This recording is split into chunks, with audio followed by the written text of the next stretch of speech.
Do you know that Indonesia's fight for freedom didn't just last decades? It lasted over 300 years. It was a long struggle, first against the Dutch and later against the Japanese too. Now you know. The Dutch first arrived in Indonesia in the 1600s. They wanted control of the spice trade and slowly took over islands, one by one. But the Indonesian people never gave up. There were hundreds of uprisings across the country, from as to Bali.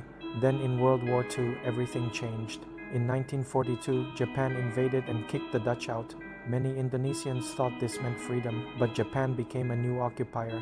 They forced people into labor and controlled the country harshly. When Japan surrendered in 1945, Indonesia declared its independence, but the Dutch came back, trying to take control again. Another war began, called the Indonesian National Revolution. For 4 more years, Indonesians fought, protested, and died for their freedom. Finally, in 1949, the Dutch gave up. Indonesia was free, but only after more than 300 years of resistance, war, and sacrifice. Now you know. Do you know where the Netherlands is? It's in Europe. Can you point it out? Here it is. This is the Netherlands, and this is Indonesia here. They're very far away from each other. So why did the Dutch want to rule over Indonesia? Well, in the 1600s, European countries started exploring the world and looking for riches. They found Indonesia and its many islands. The Dutch were the first to arrive, and they quickly realized that these islands had something very valuable: spices. The people of Indonesia had been growing and trading spices like cinnamon, nutmeg, and cloves for a long time.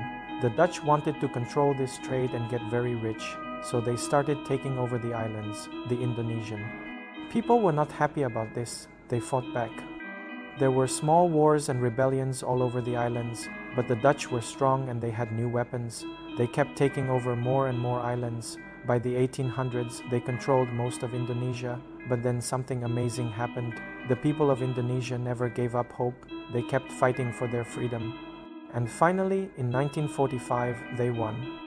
They had been fighting for their freedom for more than 300 years. Today, Indonesia is a free country. Its people can travel, trade, and make choices about their own future. They have a strong economy and a bright future ahead of them. But they remember the hard times when the Dutch controlled their country. They remember the brave people who fought and died for their freedom. And they are grateful that today they live in a free country. Now you know. Do you know any other countries that have fought for their freedom?